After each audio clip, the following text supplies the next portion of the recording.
दोस्तों आज हम बात करेंगे सद्दाम हुसैन के बारे में, जिसने अपनी हुकूमत में बड़ी बड़ी ताकतों को हिला कर रख दिया। कैसे वो छोटे से गांव से निकलकर इराक का सदर बनता है, क्यों वो अवाम जो उसे अपना मसीहा मानती थी उसे डिक्टेटर कहने लगी, और यहाँ तक उसी अवाम ने उसे फांसी के फंदे पर लटकाया। आइए जानते हैं कैसे। सद्दाम हुसैन की पैदाइश 28 अप्रैल 1947 को इराक के शहर तिक्रित के करीब एक गांव औजा में हुई। सद्दाम हुसैन जब 3 साल के थे तो उनके वालिद की डेथ हो गई और उनकी वालदा ने दूसरी शादी कर ली। उनके सौतेले बाप ने सद्दाम हुसैन पर इतना जुल्म किया, वो घर छोड़ने पर मजबूर हो गए और अपने मामू के घर में पनाह ले ली, जो कि एक आर्मी ऑफिसर थे।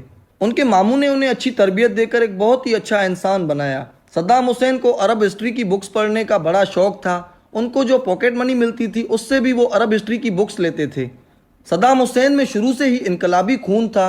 उन्होंने उस वक्त की इराकी गवर्नमेंट के खिलाफ काफी मुजाहिरों में हिस्सा भी लिया था, जिसकी वजह से सन 1957 में उन्हें 6 महीने की जेल भी हुई। जब सद्दाम हुसैन 20 साल के होते हैं तब वो बाथ पार्टी ज्वाइन करते हैं, जो कि इराक की एक इनकलाबी पार्टी थी, जिसको 1943 में दमस्कस सीरिया में फॉर्म किया जाता है माइकल अफलाक और साला बिटार की जानिब से। उनका मकसद होता है कि एक पैन अरब पार्टी हो और तमाम अरब मुल्क एक झंडे के अंदर आ जाएं, जो कि एक सोशलिस्ट वेलफेयर सोसाइटी कहलाए। बाथ पार्टी की मौजूदगी काफी अरब मुल्कों में पाई जाती थी, जो कि एक एंटी वेस्टर्न एजेंडा रखते थे और वो चाहते थे कि इस्लामिक सोसाइटी और इस्लामिक वैल्यूज बरसरे इख्तियार रहें और ये जो वेस्टर्न इन्फिल्ट्रेशन है वो अरब कंट्री से वापस चले जाएं। दोस्तों बाथ पार्टी की आइडियोलॉजी सद्दाम हुसैन की पर्सनैलिटी के साथ मैच कर जाती है। बाथ पार्टी ने नोट किया कि ये बड़े मोटिवेटेड हैं, तो उनको 6 महीने की ट्रेनिंग दी जाती है प्राइम मिनिस्टर अब्दुल करीम अल कासिम को कत्ल करने के लिए। दोस्तों बाथ पार्टी अब्दुल करीम के अगेंस्ट थी, क्योंकि उनका विजन इराक की नेशनलिज्म और सोशलिज्म को लेकर कुछ अलग था। वो बाथ पार्टी की पैन अरब आइडियोलॉजी से क्लैश करता था और इजिप्ट और सीरिया के साथ अरब लीग में शामिल नहीं होना चाहता था। और तो और बाथ पार्टी के इनकलाबी लोग इराक में जहां जहां मौजूद थे वहां उनको गिरफ्तार और कत्ल भी किया गया। इसलिए बाथ पार्टी सख्त नाराज थी अब्दुल करीम से। बाथ पार्टी को पता था अब्दुल करीम की वजह से उनका जो पैन अरब विजन है वो खतरे में पड़ सकता है, इसलिए उन्होंने उनको रास्ते से हटाने का सोचा।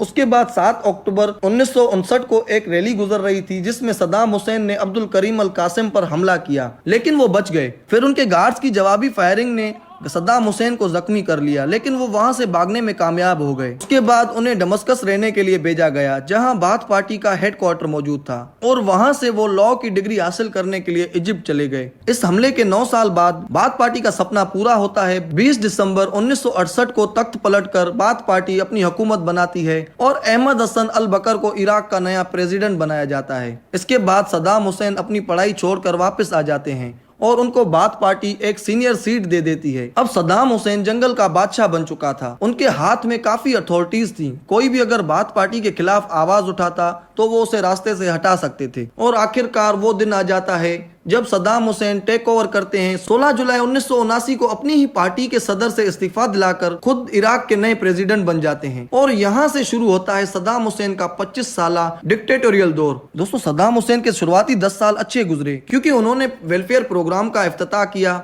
हेल्थ और एजुकेशन पे काफी फोकस किया, इंफ्रास्ट्रक्चर को अच्छा किया और इकोनॉमी को काफी बूस्ट किया। सद्दाम हुसैन वुमेन राइट्स को काफी सपोर्ट करते थे, और देखते ही देखते मिडिल ईस्ट में सबसे ज्यादा वुमेन राइट्स इराक में एक्सरसाइज होने लगे, जिसकी वजह से सद्दाम हुसैन अपनी आवाम को बहुत ही प्यारे और पॉपुलर हो गए। और साथ ही साथ कई अरब लीडर्स भी ये मानने लगे कि वाकई सद्दाम हुसैन एक बहुत पॉपुलर लीडर हैं।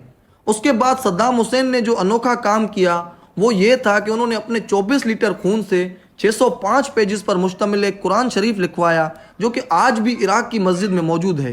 दोस्तों सद्दाम हुसैन की एक और भी लालच थी कि मैं तमाम अरब मुल्कों का सरबराह बनूं, जिसकी वजह से 22 सितंबर 1980 को वो हमला कर देते हैं ईरान के ऊपर, जिसका जिक्र हमने इस वीडियो में भी किया। ये जंग अगले 8 सालों तक चलती है।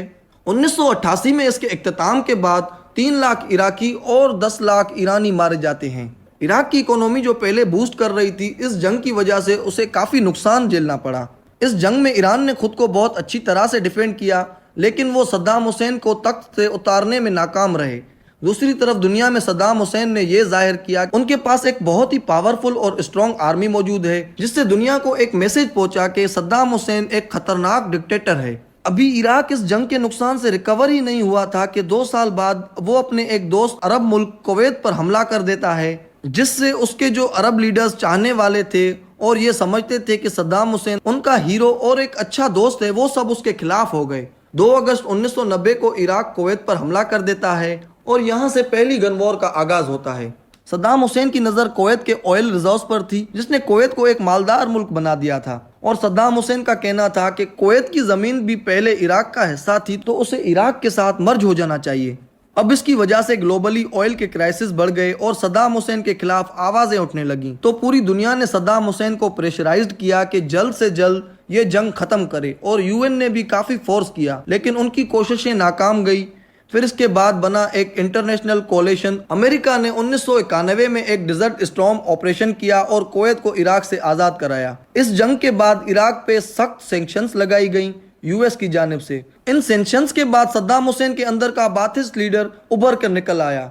उन्होंने पैन अरब की बात तो नहीं की, लेकिन अरब यूनिटी की बातें करने लगे और बहुत सख्ती से वेस्टर्न गवर्नमेंट की पॉलिसीज के अगेंस्ट हो गए और बार बार ये कहते रहे कि अरबों को एक हो जाना चाहिए और वो किसी भी किस्म की अरब मुल्कों में वेस्टर्न इन्फ्लुएंस नहीं चाहते थे। फिर आता है सन 2001, जहां पे ग्लोबल पॉलिटिक्स जियोपॉलिटिक्स ने ऐसा टर्न लिया कि वो आज तक यू टर्न नहीं हो पाया, और वो था 9/11 का वाकया।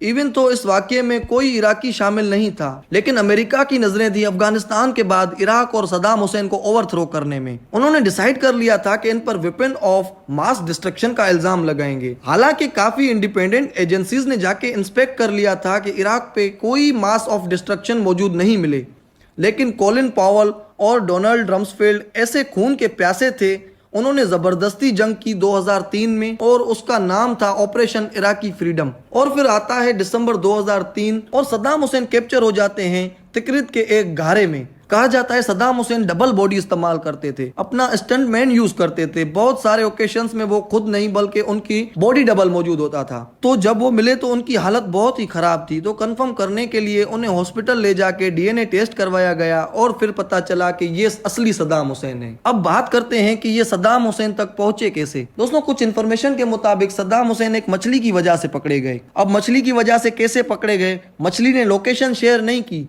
दोस्तों, दुनिया की ये जो बड़ी बड़ी एजेंसीज हैं, इनके जो हॉट टारगेट्स होते हैं, ये उनके बारे में इनको सब कुछ पता होता है, अच्छी बुरी आदतों का, शौक वगैरह का, क्योंकि वहीं से आप अपने टारगेट को ट्रेस कर सकते हैं। दोस्तों, एक इंसान की बहुत सी ख्वाहिशात होती हैं, जैसे कि किसी को शराब की ख्वाहिश होती है, किसी को गाड़ियों की ख्वाहिश होती है, किसी को खाने पीने की ख्वाहिश होती है। सद्दाम हुसैन को पकड़ने के लिए उसके आसपास के सभी लोगों को कैप्चर किया जाता है, जिसमें से उनका शेफ भी था, और शेफ से पूछा जाता है कि इनको खाने में क्या पसंद है। वो बताता है कि सद्दाम हुसैन मस्गोफ नामी एक इराकी डिश जो कि मछली से तैयार की जाती है, वो बड़े शौक से खाते हैं। तो फिर CIA ने अपने एजेंट इराक की हर फिश मार्केट में लगा दिए और उनको ये इंस्ट्रक्शंस दिए गए कि अगर कोई बॉडी बिल्डर हो और देखने में आपको लगे कि ये बंदा आर्मी का हो सकता है, उसको आप कैप्चर करें, क्या पता वो ही हमें सद्दाम हुसैन तक लेकर जाए। खैर, इसी तरह उनके हाथ एक बंदा लग जाता है, तो वो उसके घर जाते हैं और उसकी फैमिली को लाइन से खड़ा कर दिया जाता है और उसे बोला गया कि अगर तुमने सद्दाम हुसैन के बारे में नहीं बताया तो तुम्हारी आंखों के सामने तुम्हारे बीवी बच्चे मार दिए जाएंगे। और फिर डर के मारे वो तिक्रित के उस हॉल के बारे में बता देता है जहां सद्दाम हुसैन छुपा हुआ था। इसके बाद 19 अक्टूबर 2005 सद्दाम हुसैन का ट्रायल शुरू होता है, जो कि 3 जजेस पर मुश्तमिल था। एक ट्रिब्यूनल बनाया जाता है और कई महीनों की इन्वेस्टिगेशन के बाद सद्दाम हुसैन को सजाए मौत सुनाई जाती है। और सद्दाम हुसैन पे जो केस था वो अपनी अवाम पे खतरनाक हथियारों का इस्तेमाल। सद्दाम हुसैन अपनी सजाए मौत के खिलाफ अपील भी करते हैं, लेकिन वो रिजेक्ट कर दी जाती है। और 30 अक्टूबर 2006 को जब पूरी दुनिया ईद उल अधा मना रही थी, उसी दिन सुबह 6 बजे सद्दाम हुसैन को फांसी के फंदे पर लटकाया गया और यूं सद्दाम हुसैन की 69 साल जिंदगी का इख्तिताम हुआ। दोस्तों, कहा जाता है कि सद्दाम हुसैन ने वहां के ऑफिसर्स को बोला कि मुझे फांसी देते वक्त कोट पहनाया जाए, क्योंकि दिसंबर का महीना था। उनका कहना था कि इसलिए कोट पहनाया जाए ताकि अगर मैं सर्दी की वजह से कांपूं तो दुनिया और मेरी इराकी अवाम ये ना समझे कि उनका इतना स्ट्रॉन्ग लीडर फांसी का फंदा देखकर कांप रहा है। आप सद्दाम हुसैन की हुकूमत के बारे में क्या ख्याल रखते हैं, जरूर कमेंट्स में शेयर कीजिएगा।